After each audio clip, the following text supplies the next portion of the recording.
everybody, just a little housekeeping items. Just make sure you sign in, please, if you want to get on our mailing list.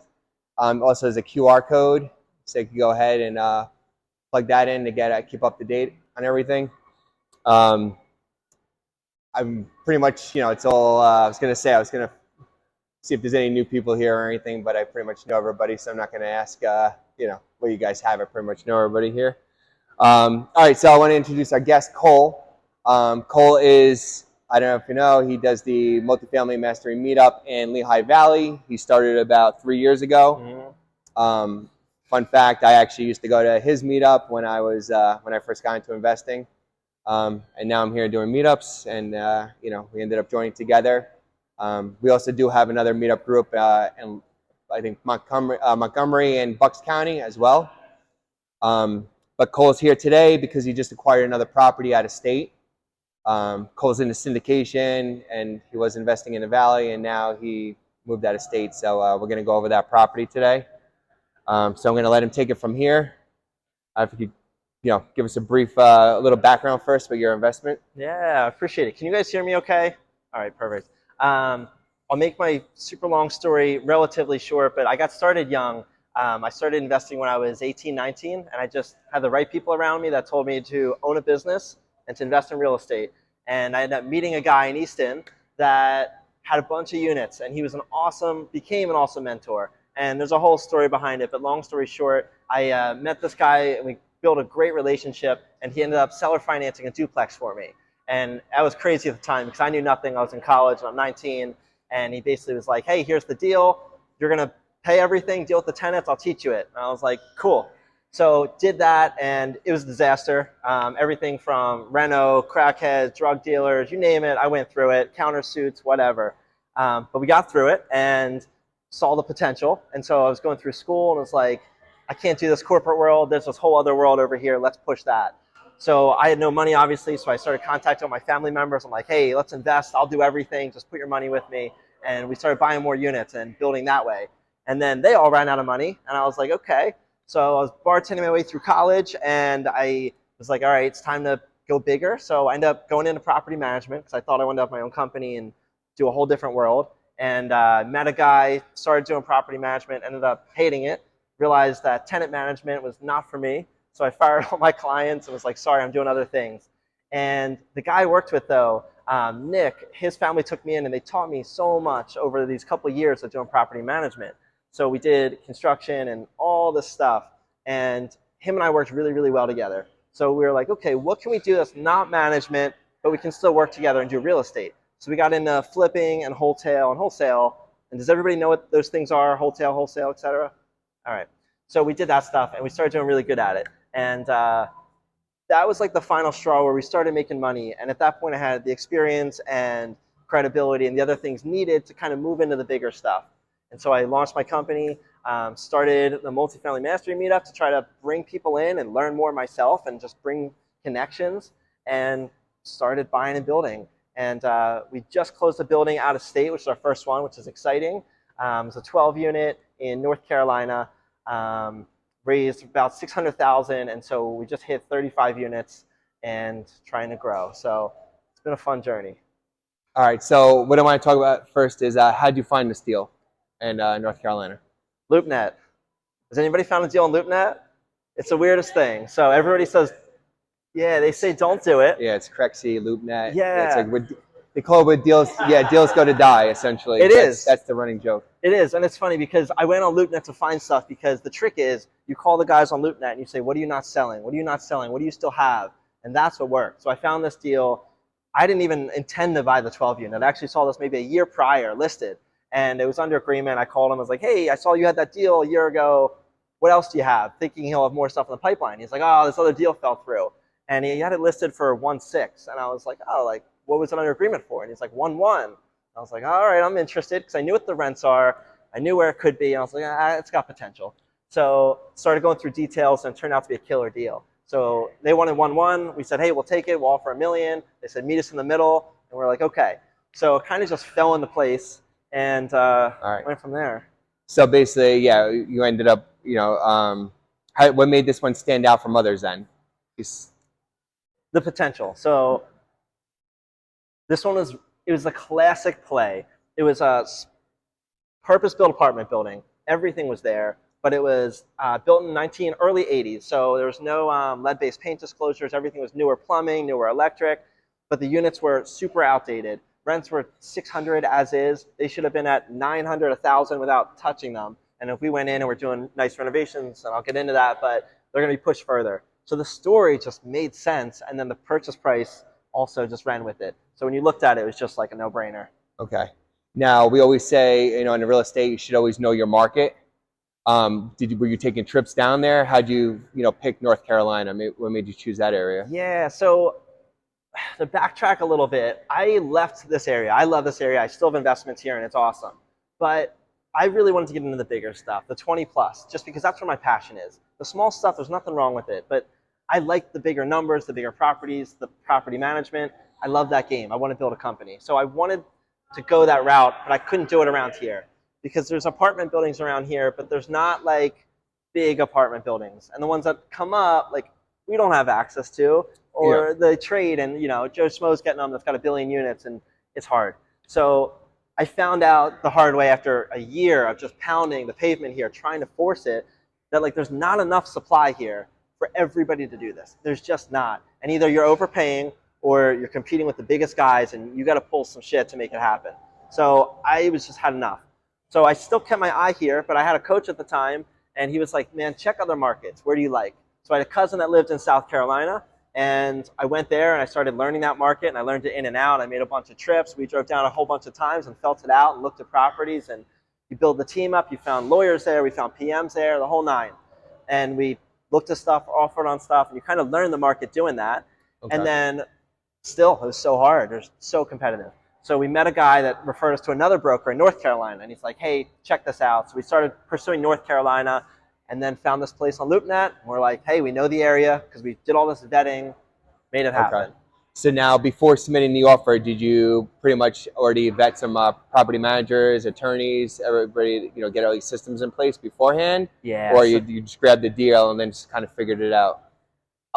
That's a good question. So a lot of people say, if you find a good deal, the money will come and you'll figure it out. And I love the adage, but it's just not true. It's just not true.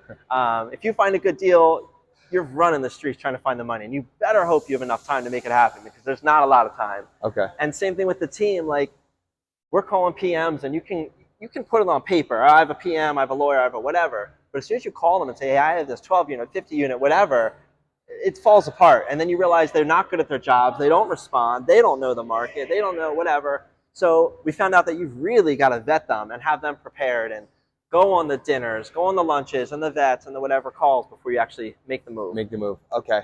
Now jumping back, when you were talking about the price, how did you raise capital for this? Or how was it raising capital, I should say? It was interesting. So has anybody here raised before, private? Yeah. It's a weird world. So I like it and I don't. And I like it because you give the opportunity to these people, not all people. Some people are accredited and that's awesome. But some people only have 25 or 50K to invest, but they don't want to go buy their own thing or manage it or whatever. So they can put it with somebody like us or whoever it may be and get into a deal. And it's a cool thing to be able to do that. And that's one of the only things I noticed, that you can get into real estate that way, not have to do any of the stuff and the crap with it, and still double your money and get all the advantages.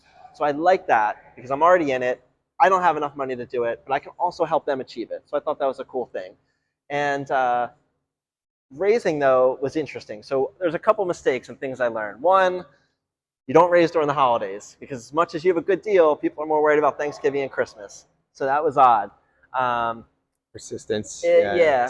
Persistence was huge, absolutely. You just got to keep calling and calling and calling. And I would say like the biggest thing I learned, and whether it's raising or finding deals or whatever, it's like you do not take no until you get a hard no. If they're busy, they don't answer or whatever, like I would call them 15 times. And the 15th time, they're like, hey, I just didn't get your other messages. I'm in. I'll invest. I was like, are you kidding me? Like, so you never know is the whole point. You just keep calling until you get that hard, leave me alone. Yeah. Now, what Cole does is a syndication deal. So essentially, I don't know if everybody knows, but you basically have general partners. And then if you decide you want to invest with him, you basically become a limited partner. Which basically, you get some kind of return. And then on the exit strategy, it might be a greater return at the end, as long as everything goes right. It's good for somebody who wants to be hands off as far as investing, just looking for passive income. I don't know, is everybody familiar with syndication? Pretty much? Pretty much? All right, so what Cole brought with him, if you want to, the paper up here, he has an example of if you were to invest $100,000 on this deal. And I just want a disclaimer, we do not want investments. We are not raising for this. It's done, it's over. Yes, so, this is just to give you an example, because I feel like there's so many people that want to get into real estate, but they're always scared as far as, dealing with tenants, all the horror stories that we hear. So, this is just another route that people could take. And I feel like, when I go to these meetups sometimes, you always hear them talking about, obviously the numbers and IRR and everything. But I figured, to actually see it on paper, for this particular property would, give some value. Exactly. And one cool thing that you said that I want to expand on is like, when I didn't know what syndicating was, and I was always like, what does this mean? How does this work? Blah, blah, blah. I heard somebody explain it this way, and it was amazing, is everybody wants to get to Freedom Island, right? But you can't just get to Freedom Island. You need some way to get there to this place, at whatever it may be. So there's a plane to get there, and you have pilots. So to get to Freedom Island, you're flying this plane over there. But nobody just knows how to fly a plane. So you buy a ticket, you get on this plane, and then the pilots are the people that you trust to take you there. And so in this scenario is the passive investors are people that don't want to know or deal with the market or the tenants or whatever, the capital. They just want to get the advantages. And so they jump on the plane, they sit back, they recline it, they wake up, and they end up there, and they're happy. And then we're on the pilot side where we do want to do that. We want to spend our time. That's our career. So you buy a ticket, we get a piece of it, and we'll take you there. And I just thought that was the best explanation. All right.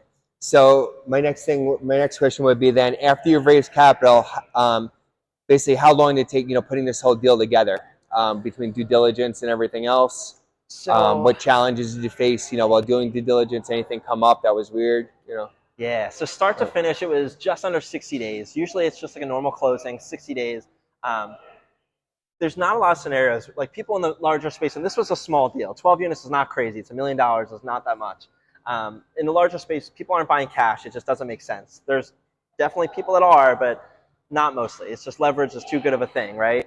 So 60-ish days, because most buyers, sellers, owners, brokers, whoever understand that you're raising, you're pulling funds, they get the game. So you get more time.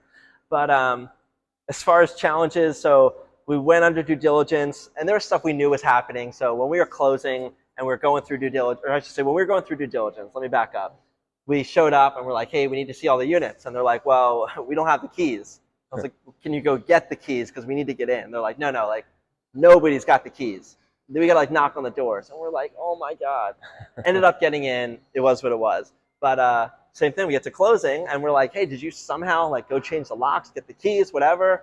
Nope, no keys for you, sorry. So that was a weird one where we're knocking all the tenants, immediate upon takeover, hey, you got 24 hours, call us or else we're gonna drill your locks. So it was a weird experience, but it was interesting and you just deal with it, it's not a big deal. Couple little things that just like, you just gotta make sure you have the right people on your side, whether it's a main water line breaking the day after closing like we had, you figure it out. You have people that deal with it. Or whether it's you go through due diligence and the sewer line's leaking or there's a unit dripping down that was vacant and you just have people. That's you just it. know what to do. Yeah, you had everything ready to go to make those calls. And that's it. And that's what I tell a lot of people, that want to get into this. I'm not the one typically running out, taking care of certain things, now, been in it long enough where now I can make a phone call and usually have somebody else handle it instead of myself. Yeah. So that's the whole idea. Going back, what I was going to say here. So what is the exit strategy on this property? Yeah. I know, it's syndication, if it's, I don't know if you're holding it and just going to give it infinite return or if you're going to refinance this thing out or what? Good question. So it's funny because we were just talking about risk, strategy, exits, all that stuff. And this one I think is an awesome case study where we have 3 options. So the plan and what we're shooting for is we buy it, we're renovating it. Right now we have 3 units are about to be finished and we're not even a month in. So we're doing every unit. We're doing 10K a unit. And we're just going through the whole place. We're just giving notices and just blocking it out and renovating it. Part of the game. So we're counting to do that by the end of the year or 16 months, whatever it may be, and then do a refinance, do a big cash out, get money back, give it to our investors, and then stay in it for another 5-6 years, wait till the market's good, sell. That's the plan. But where the risk thing comes in is we ran this that if debt goes crazy or something happens and we have to sell this, We're still going to finish our business plan. We already have it closed. We have the debt. It's fine. So if we finish the whole business plan, our stabilized value, which is conservative, we could still sell and still deliver the same returns just on a shorter time frame. So for instance, we have a 24-month bridge loan. So if we couldn't refinance or didn't want to refinance, we could just exit at year 2 and still deliver strong returns. Okay. And so it's just coming back to that, like, how do you protect yourself? Okay. All right. All right. And just to start closing things up then, Xavier, based on your experience and knowledge of the market, what emerging trends do you believe will significantly impact the real estate investment landscape in the next few years? Like you see, I know things are changing a little bit now. What do you foresee? You know what's weird? I'm going to go on like a sidebar a little bit. Is we're talking about like where things are, and everyone's kind of got a pulse on it, and there's no crystal ball. What I'm curious to see though is office space. That's what I'm super curious, because I hear a lot of people that are super bullish saying there's no way that this stay-at-home work is going to last, that remote's going to kind of falter and people are going to go back. Okay. And then I hear the whole flip side. Okay. And I'm not getting into office, but I'm very curious, and I think that will kind of dovetail and happen, or everything will kind of come back around again, possibly. I don't know, but I'm curious, so that's what I'm watching. All right. How has your investment philosophy evolved over time, and what key lessons have you learned that guide your decisions today? I would just say the biggest thing is go bigger, faster. Okay. I wish I would have went bigger, faster. I would have just learned and just kind of gone for it. Went for it. Yeah, it's just more rewarding, and I would just say, like, it's so hard to push to that next step and to go further and to But do you dive think the fundamental, I know when you first started out with property management and everything, with wholesaling and wholesaling and everything, and fixing and flipping, do you think those skills, though, helped with going bigger, though? They did. They absolutely did. It's like a chicken and the egg. Because we all talk about going bigger, but then it's also, like you said, if you need some of the basics sometimes, too. It's so true, because I could not have mentally gone and bought 100 or 50 unit a year ago. Somebody could have told me, you'll be fine, go do it. And it's just that mental block of like, you don't know. Yeah. And like now that we close this one and I see it and I feel it, I'm like, oh, duh, let's go. That's like, it. Now you got it down. It's just all mental. So it is. And it's a lot going with your gut, because like I said, I remember when I first started, everybody was like, no, that's not a good deal, not a good deal. And I'm like, I already had the vision, and I went for it, and I definitely don't regret it now, Exactly. And finally, what advice would you give someone just starting their journey in real estate investing? And what do you wish you had known if you were in their position? I thought about this question a lot, and I was trying to think of the best answer, and like what really would have changed everything for me? What would be really impactful? And I think what it all comes down to is the people you're around. And I just noticed, like, if I didn't meet certain people, I would not be where I am. If I didn't have certain support based on where I was, nothing could have happened. And so I think that your success is completely dependent upon the people that you're around. Yep. I agree with that 100%. You can fight through it, but it makes it a lot easier. Yep. I agree with that. All right. Well, thank you for coming. Anybody have any questions for Cole? I know you manage the renovation part of it, but you're going to manage actual properties up here? Not exactly. We're like asset managing. So we have a professional property manager there. They're doing all the leasings, all that stuff. But you just can't trust PM, so you still got to watch them. But that's why I was wondering if no, not exactly. It's always in the back of our minds. If we had to fire somebody or something had to go wrong, could we remote manage it? Right. So we have plans that in a worst case scenario, could we handle it? Yes. Is it the good thing to do? No. So, yeah.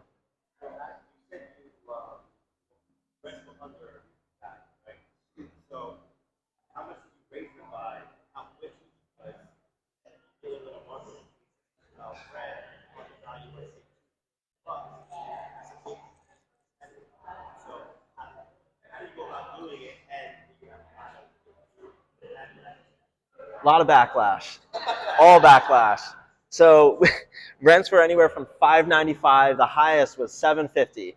And we were like, the plan was contingent upon us fully renovating this building. And we told them, there's no scenario where we don't come into your unit and renovate. So sorry, but you are moving one way or another. Now we'll give them the option, and we do give them the option. You can move into this nice new renovated unit, but it's $1,200, $1,300 with everything included. You can't afford it. I'm sorry, it stinks, but we're running a business. And so that's the hard truth. So do we get a lot of pushback and people are very upset? Absolutely. Yeah, I bet. But You lived at $600 for how many years? Like, you should have known it's coming. Yeah, you should have known it was coming. Yeah.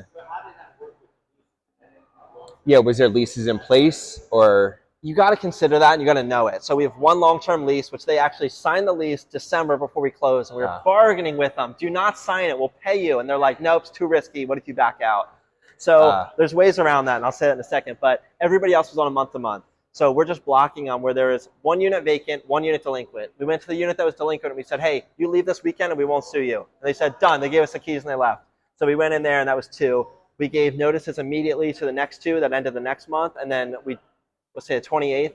Today, we just gave 2 more notices to the next set. That'll end the next month. And we're just blocking them. And we have how the debt and everything is structured where we know once we get to 8 units, roughly 8, that we're just going to block the whole last 4, kick them all out, and just finish it. Because it's better just to kill that whole end piece than like go to the next 2. It's already there. Okay. The one other trick, though, is if you have a long-term lease like that where they're signed at 7/15 until December, we're going to go in and basically just say, what do you want? Because we need to renovate this unit. And if they want a little bit of money, cash for keys. Yeah, they want cash. I mean, $700 in the grand scheme of a $2 million plan does not matter. Yeah. So what do you want? Get out. And that's the plan. Okay. So, all right. Any others? Yeah.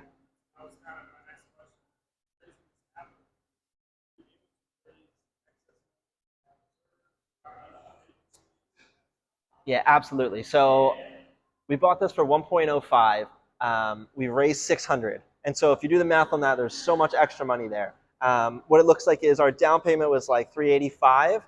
Closing costs were 50,000. We raised an extra 140,000 just for reserves. And the reason that that's so high is because due to debt, et cetera, we're losing money the first year. And that's part of the plan. But we need to raise for that, end account just in case we lost for the whole second year, and a little bonus on top. Then you need working capital. Then there's also some fees involved for us putting things together and running this whole show. So you raise so much extra, but it's a little bit of a game because the more money you raise, the lower returns go. Yeah. So you can't over raise or else your returns drop. So you're kind of playing that game. But yeah, does that answer that? Okay. Cool. All right. Well, we thank you for having it, Cole. Yeah, thank you. Thank you for coming. Got it. Okay.